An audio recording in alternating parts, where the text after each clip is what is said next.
Olá, como vai você? Tudo bem?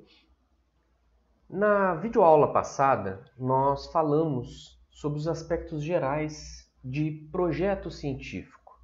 Falamos da importância, falamos dos níveis e as interrelações de conhecimento, né? Enfim, nós solidificamos a importância do projeto científico. Este que serve como planejamento de todas as etapas ligadas ao método científico. Também nós falamos sobre hipóteses e objetivos. Na videoaula de hoje, nós vamos tratar agora das partes. É importante agora nós dissecarmos cada parte individualmente. Então, nossa ideia é falar sobre título, resumo e a introdução nessa videoaula. As demais partes nós vamos detalhando na sequência das demais videoaulas. Também vale lembrar que a nossa intenção aqui não é trazer um emaranhado de detalhes excessivos. Aqui são apenas pequenas dicas pontuais sobre cada uma dessas partes. Por que pequenas?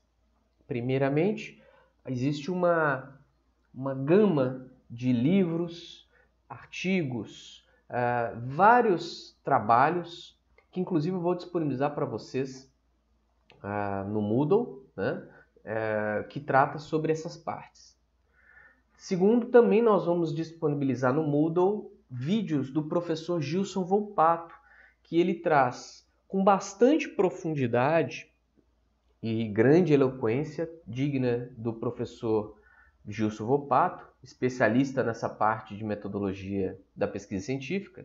Ele traz com muito mais propriedade as informações sobre estruturação, né?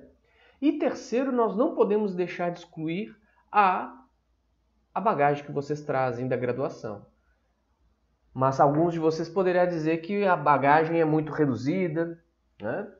Mas se nós não fizermos uma iniciação científica na graduação, nós fizemos uma iniciação em extensão ou uma iniciação de inovação tecnológica, tivemos algum tipo de produção textual científica e, por fim, a grande maioria dos nossos alunos atuais passaram pelo chamado trabalho de conclusão de curso ou a sigla TCC. Então, é esperado que alguma noção vocês possam ter, noção básica. Então, na pós-graduação, a gente visa aprimorar, fazer um ajuste fino, fazer uma sintonia fina sobre esses mecanismos. Então, vamos começar então falando sobre essas partes. Mas antes de entrar nisso, é importante a gente falar sobre a originalidade da pesquisa. E aqui vale diferenciar, para a gente não cair no engano de achar que a nossa pesquisa, né, ela não é original porque ela não é inovadora. Há uma confusão muito grande dos alunos sobre, ou seja, uma dificuldade de diferenciar originalidade de inovação, de ineditismo. Muito cuidado. Não é esperado do mestrado que a pesquisa tenha caráter inédito. Também não é obrigatório que não tenha. Ou seja, eu posso encontrar em alguns projetos de pesquisa um caráter inovador, um caráter inédito. Às vezes o aluno de mestrado ele tem competência para encarar uma pesquisa inédita no mestrado. Não tem problema algum. Embora a gente sempre recomende nunca colocar peso a mais do que é solicitado em cada etapa de formação acadêmica. Então, o grau inédito da pesquisa nós vamos deixar para o doutorado. No mestrado, é necessário que a pesquisa tenha originalidade. Então, qual que é a diferença? O inédito é algo que é impensado, algo completamente novo na ciência, dentro de um conjunto de saber científico, do conjunto do saber científico.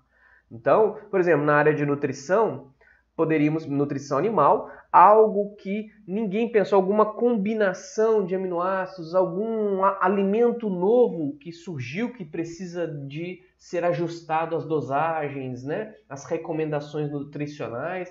Então, isso é caráter de inédito muitas vezes. Mas, por exemplo, eu posso pegar lá uma pesquisa com aves e metionina. Poxa, já existe muitas pesquisas na área de metionina. Mas o que eu vou fazer tem que ser original. O que é original? Original é que o trabalho que eu estou me propondo a fazer, o meu objetivo nunca foi executado. Qual que é o perigo de se fazer algo que não é original?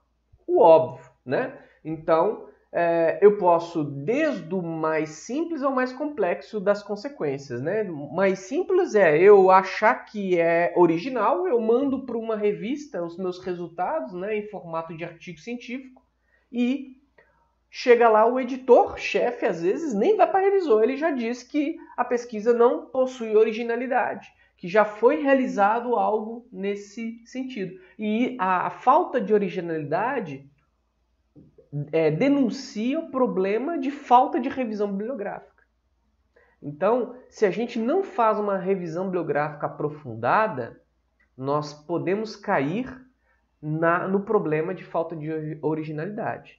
E tem problemas mais graves da gente fazer a mesma pesquisa que já foi realizada e isso poder até ter denúncia de plágio, que é outro assunto que nós vamos tratar aqui. Então, é importante que a gente faça essa prévia. Antes de você definir as partes do projeto, você tem que ir em busca da literatura. Por isso que a gente começa com esse slide aqui. Então, verifique a literatura relevante e recente. Eu sei que a maioria dos nossos alunos detestam fazer revisão de literatura. Odeiam, para falar a verdade. Porque é cansativo, porque é chato, porque os artigos são em inglês, eu tenho que ficar traduzindo, e aí eu traduzo, muitas vezes não é a tradução correta, é a tradução literal, então vem com um monte de palavras sem sentido.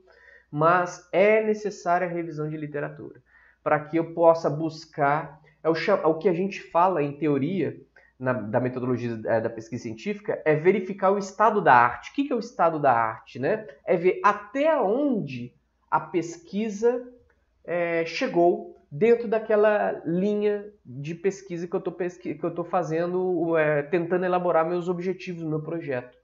Então, dentro da problemática que está inserida a minha ideia, eu tenho que verificar até onde a literatura foi.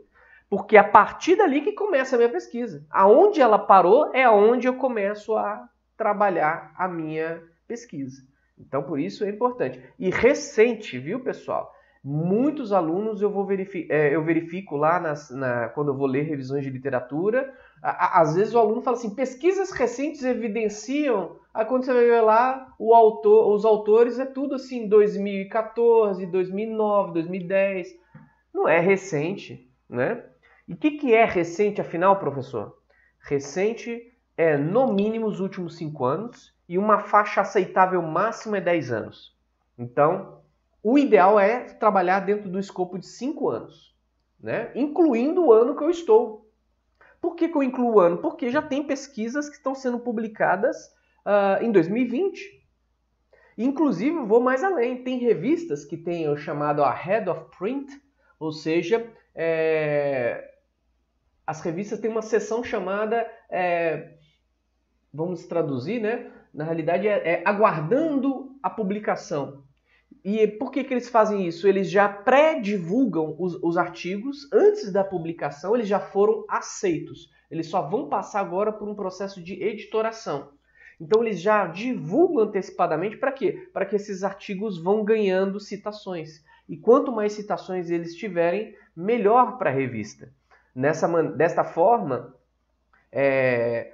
nós vamos encontrar, inclusive, revistas que já estão publicando edições de 2021, a partir agora do segundo semestre. Então, eu já posso, às vezes, até encontrar que o mais recente é os últimos 5 anos, incluindo 2021. Então, eliminando um ano anterior aí aos 5 anos, né? E, claro, às vezes eu não vou encontrar 5 anos, eu encontro 10. Mas mais do que 10 anos já começa a ficar complicado para eu sustentar a originalidade. Converse com colegas e orientador. Importante, nós trabalhamos no meio da pós-graduação. Quem trabalha com pesquisa científica é alguém que, além de ser apaixonado em fazer pesquisas, além de uma pessoa que vai que gosta do que faz, né, que não encontra rotina no dia a dia, quando a gente faz pesquisas, é porque também nós gostamos de trabalhar com pessoas. Se nós vamos encontrar aquela pessoa que está no meio da ciência dizendo que é lobo solitário, que ela sempre trabalhou sozinha e que ela sempre vai trabalhar sozinha, ela é fadada ao fracasso. Hoje em dia, e cada vez mais, nós estamos tendo a necessidade de nos aproximar de pessoas. Cada vez mais nós precisamos nos comunicar com elas, tirar dúvidas e ir atrás de conhecimento. Então é importante conversar com colegas da pós-graduação, colegas de outros programas de pós-graduação. Então temos aquele colega de graduação que é muito amigo nosso, que está em outra universidade. Vai lá, manda um e-mail para ele, um WhatsApp, né? Uma mensagem no WhatsApp, tira essas dúvidas. E constante diálogo com o orientador. Converse também com colegas de outros estados e países, gente. Nós temos que romper fronteiras, né? Ou seja, o nosso quintal não pode ser a nossa universidade, o nosso programa de pós-graduação. Eu tenho que encontrar outros colegas. E aí uma coisa importante, a importância de congressos. A importância de eventos que eu possa trocar ideias, né? Fazer network com outros colegas. E se eu tenho inglês, mesmo o inglês more or less, né? Nós vamos perder a vergonha e vamos escrever de outros países. Nós temos muito que aprender com os colegas dos outros países. Então é importante a gente também se internacionalizar dentro da pesquisa científica. E por fim, por isso que eu já até deixei aqui, consulte fontes seguras de pesquisas. Science Direct, ele é um portal da plataforma Elsevier, tá? Que é essa editora dos principais periódicos científicos no mundo. Então, da plataforma Elsevier eu vou encontrar a maioria dos artigos na Science Direct. Ela é uma ótima fonte para buscar. Pelo amor de Deus, pessoal, evitem com todas as energias e forças o Google acadêmico num primeiro momento. Não vou dizer que o Google acadêmico ele é descartável 100%, não. Mas ele não pode ser a primeira opção. Nós não podemos jogar no Google para procurar artigo, porque nós vamos encontrar, com todo o respeito à palavra, todos os tipos de porcaria possível. Então, eu vou nas fontes seguras. Web of Knowledge, né? Importante também, Easy Web of Knowledge é uma fonte segura. Ela abarca não só artigos da Science Direct, mas de outras editoras, né? E também eu não coloquei aqui o portal Scopus, né? O Scopus ele é muito importante porque ele talvez seja o mais completo. Ele ali fica ali pau a pau com a Web of Knowledge, né? Então nós vamos procurar isso nesses portais. E o periódico da CAPES. Como é que eu tenho acesso ao Easy Web of Knowledge, aos artigos da Science Direct? Pelo portal Periódicos. A CAPES tem assinaturas de várias revistas no mundo. Então é importante que a gente prestigie e use o periódico da CAPES, até porque é dinheiro público investido nesse portal, nessas assinaturas que não são baratas, né, para o governo. E que, se um dia o governo verificar que está havendo um baixo índice de uso do periódico da CAPES, certamente eles vão descontinuar esse projeto. E a ciência brasileira vai perder muito, muito mesmo. Tá? Então procure seu programa de pós-graduação para saber como é que faz o uso do periódico da CAPES. Né? Para eu ter acesso às principais revistas do mundo sem precisar pagar taxa de publicação, sem precisar comprar o artigo, ok? Agora nós vamos então preparar o trabalho. Uma coisa importante para a gente analisar é a questão aí do balanço entre o número de páginas, porque uma coisa que nós vamos verificar é às vezes o aluno vai escrever um projeto, ele às vezes gasta muito em uma parte, e aí na parte mais importante ele gasta pouco. A gente vê isso muito na graduação, né? Aquela revisão de literatura inchadíssima de número de páginas, mas o material em métodos uma página, às vezes eu já vi até TCC com meia página. Então essa é a parte mais importante que tem que ser valorizada num projeto. É aí que eu consigo vender o meu projeto para quem vai me avaliar. Mas vamos dizer assim, qual que é a proporção uma proporção bacana para eu saber mais ou menos, né, quantas páginas? Bom, se a gente for analisar, por exemplo, o professor Gilson Volpato, ele vai dizer com bastante energia que é bobagem a gente estabelecer padrão de número de páginas ou proporções entre os itens do projeto de pesquisa. Porque ele fala que essas receitinhas de bolo, ela acaba violentando muito a criatividade do pesquisador. E tem áreas que são mais teóricas, que elas precisam investir mais na introdução e revisão de literatura, por exemplo, e pouco, já são mais diretivas na matéria e métodos. Outras já são mais técnicas, mais aplicadas, vamos dizer assim, então envolve ao contrário, pouco investimento em teoria, mais em matéria e métodos. Mas mesmo assim, eu gosto de dar esse norte para os alunos. Tá? Então, pedindo licença ao professor Gilson Volpato, eu vou aqui estabelecer apenas algumas diretrizes norteadoras, porém não é cláusula pétrea, não é que vocês vão seguir isso, vamos dizer assim, religiosamente falando, ou seja, é isso e pronto. Não, varia, mas é bom para vocês terem mais ou menos um parâmetro. Então, qual que é a proposta que eu encaminho para vocês aqui de uma boa proporção? Eu já vou colocar até todos aqui, ok? Introdução é de 10 a 15% do número de páginas total que você vai trabalhar. Ah, professor, mas eu não tenho número de páginas total. Ok, então vamos colocar aí que o projeto de pesquisa, um bom projeto, é no máximo, mas máximo do máximo mesmo, 20 páginas, né? Então 10% de 20 páginas, né? É 2 páginas de introdução. Só para a gente ter 2 páginas e meia, né? Então, essa é uma boa proporção. Eu tenho trabalhado muito com meus alunos, meus orientados, até 1 página e meia de introdução, no máximo 2 páginas. Então, só para a gente ter uma ideia. Também não dá para colocar um projeto gigantesco. O projeto ele não pode ser uma miniatura em número de páginas da dissertação. Um projeto de 40 páginas, para mim, é cansativo de ler. Não tem como, né? Então, não é recomendável. Matéria e métodos, para mim, é uma das partes mais importantes do projeto, da dissertação, mas com certeza é a parte mais importante do projeto, porque é aqui que a gente vai avaliar se o projeto é execuível ou não, se ele tem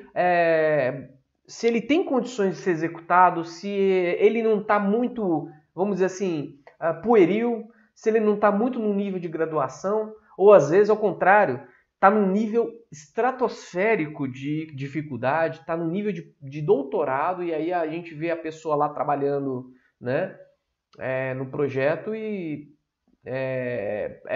às vezes o orientador coloca o aluno num projeto que o aluno vai ter dificuldade depois de conseguir discutir. Aqui eu coloquei resultado de discussão, obviamente já pensando na dissertação final, né? Mas, então veja, aqui vamos colocar uma proporção aqui. De 40% a 60% é matéria e métodos no projeto. Resultados esperados, cronograma e referências bibliográficas é o restante, né? E que tem que ser poucas páginas, tem que ser direto, né? Sem muita enrolação. Agora, quando eu vou trabalhar na dissertação, aí a dissertação eu trabalho já com a parte mais importante do trabalho os resultados de discussão. 40% a 60% do trabalho tem que ser resultado de discussão. Então, essa é uma boa proporção para vocês começarem a pensar no projeto de vocês. Vamos falar do título, que o título é bem interessante, né? Aqui uma coisa importante. Raramente a gente vai começar o nosso projeto pelo título. Eu estou seguindo a ordem crescente dos itens, mas a ordem de escrita não é essa ordem que eu estou trabalhando aqui, tá bem? Porque o título e o resumo são as últimas coisas que eu vou escrever no projeto. Porque, primeiro, como é que eu vou escrever o título se eu não tenho ainda o objetivo da pesquisa bem delineado? Ou eu não tenho ainda matéria e método? Como é que eu vou estabelecer a temática, né? O título é a expressão dessa temática. É pelo título que a pessoa vai baixar o teu artigo, vai se interessar em ler a sua dissertação. Então, nesse ponto, vejamos que Título e resumo é uma das últimas partes que eu vou escrever do projeto, né? Normalmente ali eu oscilo entre introdução e material e métodos. Tá ok? Muito bem. Então, mas didaticamente, para efeito da disciplina de metodologia da pesquisa, eu vou seguir a ordem aqui. Vou trabalhar começando pelo título, tá? O título é uma coisa importante. Não pode ser extenso. Quanto menor, melhor. Claro que eu tenho que ter equilíbrio. Não é um título extremamente resumido, porque aí me denota algo extremamente genérico. Mas eu não posso fazer um parágrafo de título, porque senão fica extremamente complicado do leitor entender o que se trata. Então, uma boa sugestão é de 15 a 20 palavras. Por que, de novo, professor, mas você está trabalhando número de novo, indicação? Porque tem revistas, por exemplo, que vão dizer que no máximo 18 palavras. Eu tenho visto muitas revistas que estão dando direcionamento em número de palavras, que o título não deve ter mais do que 18 palavras, né? Então aqui a gente está colocando de 15 a 20 para vocês trabalharem isso daí. Ele deve ser informativo, atrativo e efetivo. De novo, quando você for escrever teu artigo ou a tua dissertação, é o título, primeiro contato da pessoa. E ele tem que me falar a verdade. O que eu vou encontrar na tua pesquisa? Também já vi muitos... aliás, essa é uma experiência que todo mundo tem, negativa, quando vai trabalhar com revisão de literatura. É impressionante, porque a gente está fazendo a revisão de literatura e, poxa, esse título é ótimo, é esse artigo. Quando você vê o resumo, não tem nada a ver com um artigo. Então é importante que ele realmente seja informativo, atrativo, de forma que a pessoa chame a atenção, nossa, que tema bacana, nossa, esse artigo aqui, ou essa dissertação que eu quero ler, né? E efetivo, que realmente fale o que precisa ser falado. Inicia-se com os termos principais do trabalho e optar pelas variáveis teóricas e não incluir as variáveis operacionais. O que são variáveis operacionais? Então, por exemplo, eu vou falar de estresse térmico, mas não vou falar lá medição da temperatura e da umidade relativa do ar em galpões, em sistema composto Barney. Eu estou misturando matéria e métodos com a temática, né? Então, no trabalho, tem que ser variáveis teóricas. Lembre-se que nós não precisamos ter ansiedade de ficar informando variáveis, nem no título, nem no objetivo. Caso contrário, nós estamos adiantando para o leitor algo que está no matéria e métodos, então se torna altamente redundante e pouco efetivo. Aqui eu vou dar alguns exemplos. Olha que interessante. Esse título aqui é um título muito extenso. Olha só.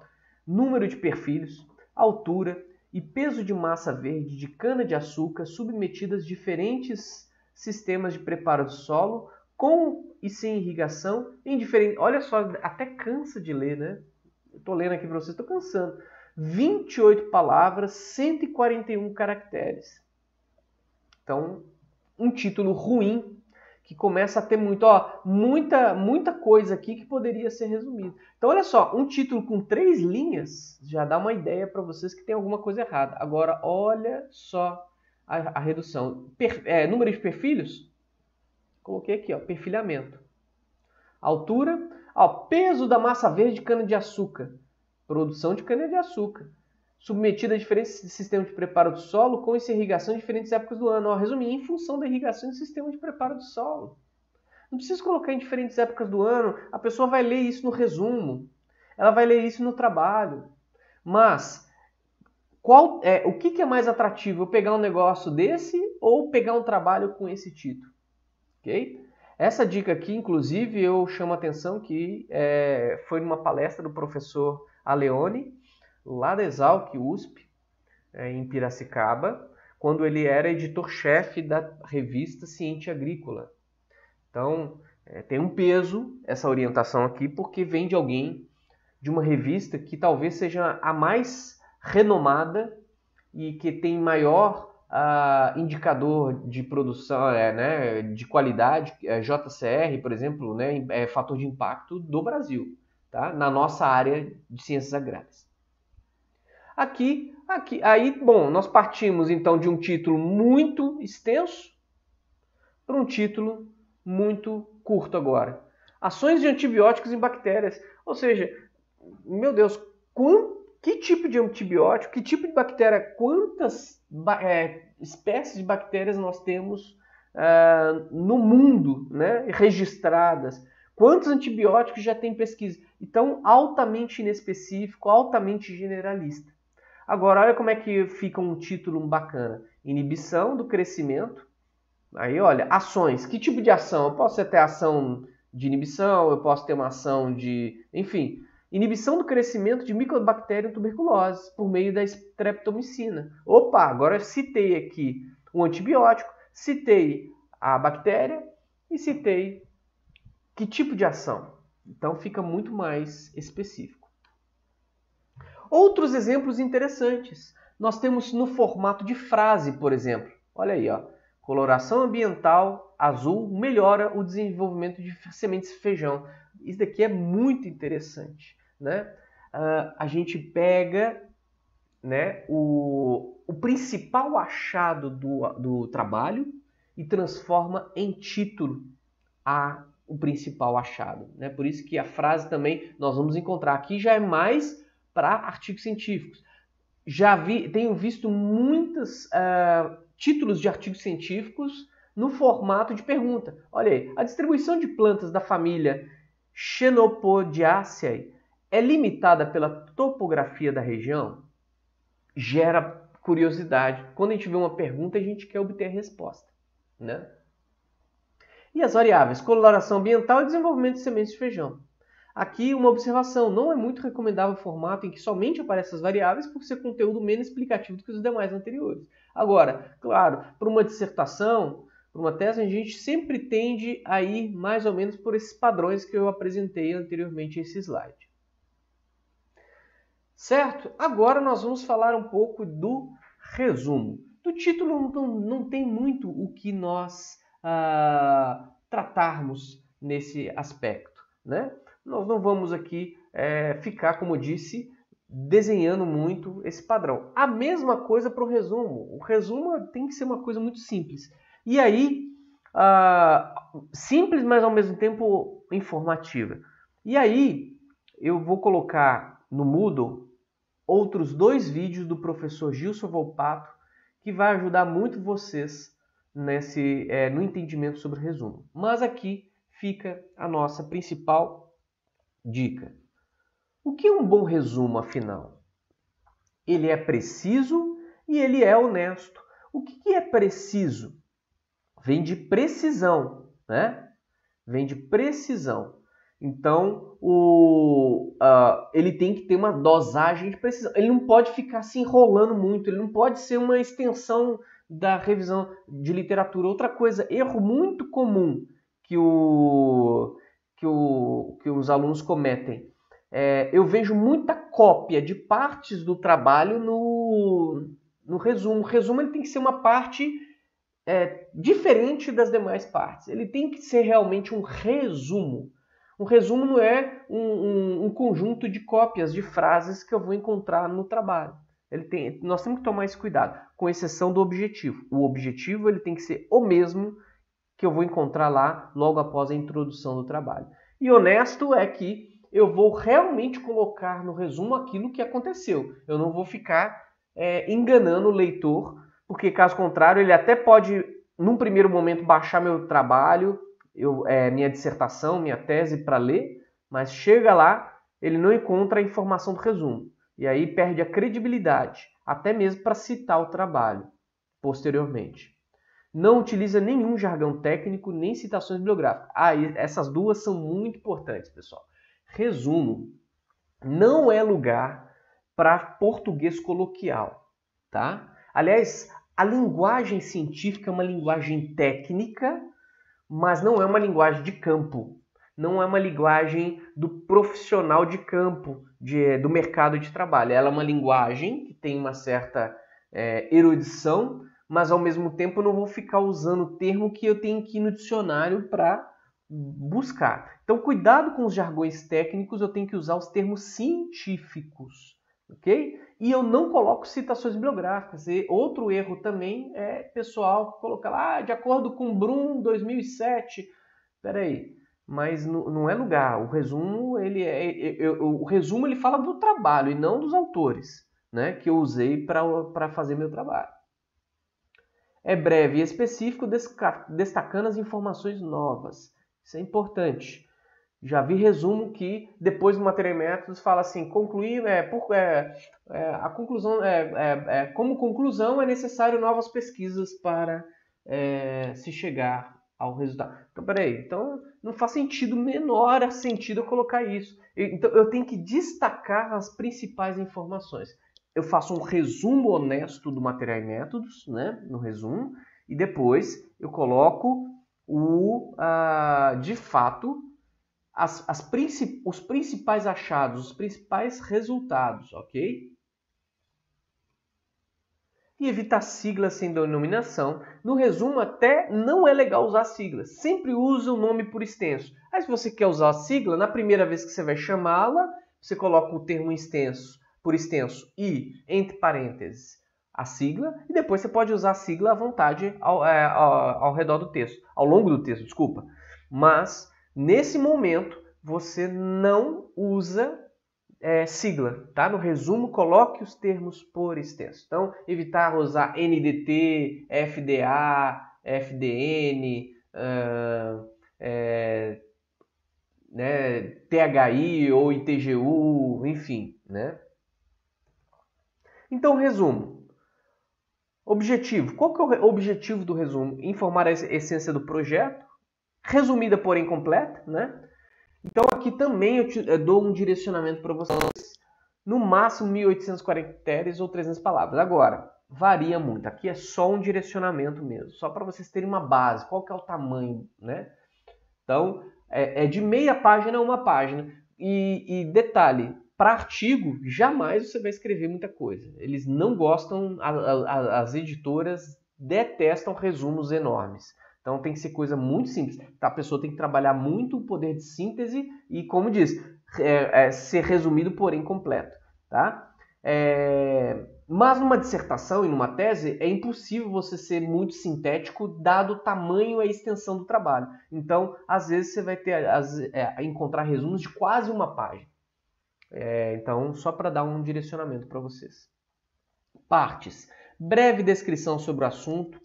Então, você inicia o resumo falando sobre a importância do assunto, né? Isso é o quê? 1, 2 frases no máximo, gente. No máximo. Nada além disso. Né? Destacando realmente o problema.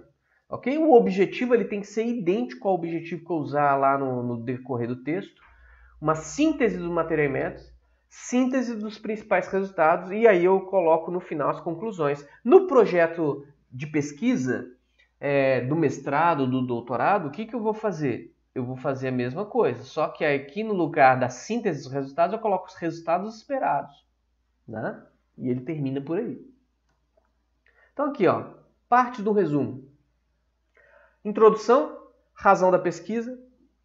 Eu explico o tema da pesquisa, a sua importância, né? Sem obviedades, tá, pessoal? Então, o Brasil é o maior produtor de leite do mundo. Isso é óbvio. Isso não é problema, isso não é tema da pesquisa. Né? Então, eu não começo assim um resumo. Okay? 2 sentenças. O que é sentença? Frases. 1, 2 frases já me introduz. O objetivo principal, né? E os métodos. Como foi feita a pesquisa. A detalhe, objetivo, o que, para que, qual o ponto de partida e como vamos testar as hipóteses do trabalho. Né? Sem excesso de informação, sem citar empresa, foi usado software, ou SaaS, ou equipamento da marca, sei lá. Não é lugar para isso. Eu só vou falar das variáveis, vou falar das medidas, do número de tratamentos, número de repetições, bem simples mesmo. Okay?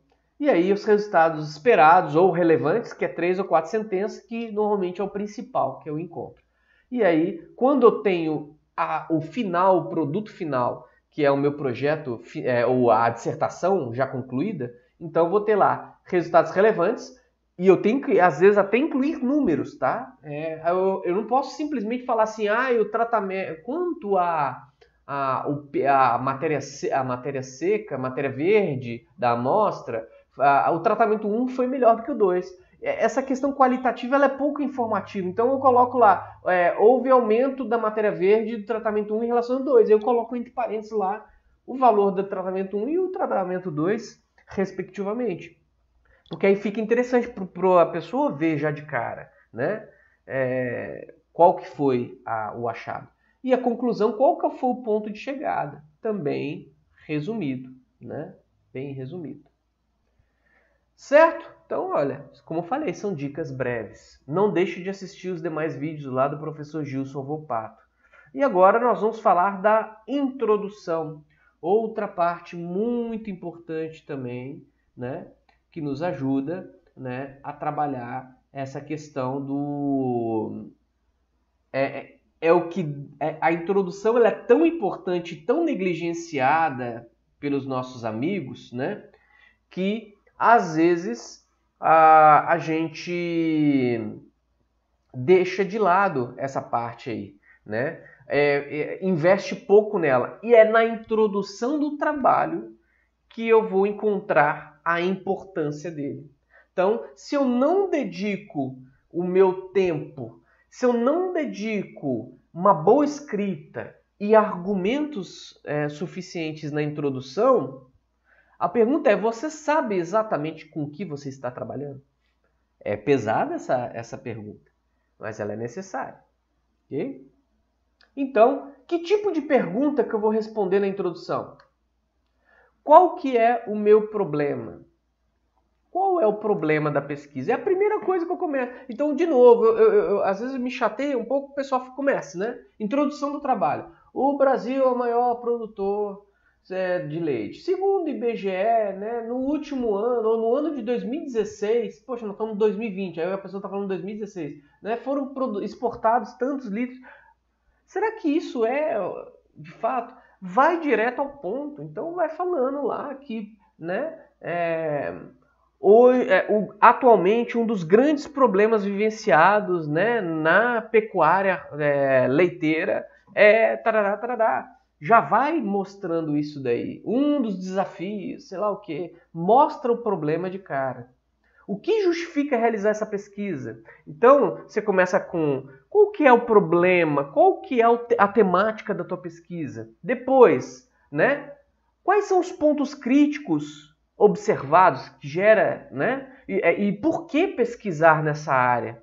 E aí eu entro com a literatura mais atual, eu não vou fazer da introdução uma revisão de literatura, eu tenho que também, na introdução, eu coloco muito da gente, a gente coloca mais da gente também, aquilo que a gente encontra, mas eu tenho que colocar os artigos mais relevantes, e normalmente eu pego os mais atuais, né? Existe alguma solução proposta ou existente? Então aí que entra os artigos. Então, que tipo de solução que já tem, né, parcial nessa área? Então fulano de tal, pesquisando com capim aruana, encontraram valores de tal e tal e tal. E outra pesquisa realizada lá no Arizona, Estados Unidos, eu vou sintetizar ali em poucos parágrafos, em um parágrafo às vezes, o que já tem sido feito nessa área. Quais foram as melhores soluções e quais são as limitações? Aí eu começo a conduzir o leitor para mostrar para ele o seguinte, até aqui foi a pesquisa. Agora que entra a minha ideia, o meu projeto. É a partir daqui que eu quero resolver, que eu quero ajudar a resolver o problema. E o que se espera alcançar com as pesquisas na área? Olha só, aqui, gente, olha só, analisa essa slide. Se vocês conseguirem responder essas perguntas na introdução, em até 2 páginas, perfeito, sua introdução estará ótima, né? Estará impecável.